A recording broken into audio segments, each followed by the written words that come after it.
வேங்கை வயல் விவகாரத்தில் விசாரணையை சிபிஐ வசம் ஒப்படைக்க மத்திய இணையமைச்சர் எல்முருகன் வலியுறுத்தியிருக்கிறார். அண்மை செய்தியாக பார்த்து வருகிறோம். கூடுதல் விவரங்களோடு செய்தியாளர் சுபாஷ் இணைக்கிறார். சுபாஷ், விவரங்கள். இந்த விவகாரம் தொடர்பாக சிபிசிஐடி விசாரணை நடத்தி முரளிராஜன், சுதர்சன் மற்றும் முத்துகிருஷ்ணன் ஆகியோர் பெயரை குறிப்பிட்டு குற்றப்பத்திரிகை தாக்கல் செய்யப்பட்டுள்ளது. வேங்கவயல் சம்பவத்தை வெளியுலகத்துக்கு கொண்டு சென்று நீதி கேட்டவர்கள் இருவர் முக்கியமானவர்கள். ஆனால் அவர்களை குற்றவாளிகள் என்று சிபிசிஐடி போலீசார் விசாரணையில் தெரிவித்துள்ளனர்.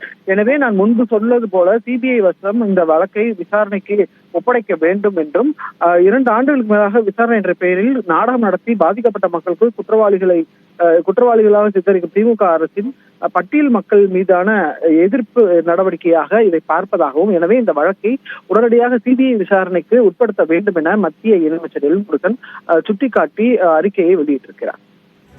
நன்றி சுபாஷ், விரிவான விவரங்களுக்கு.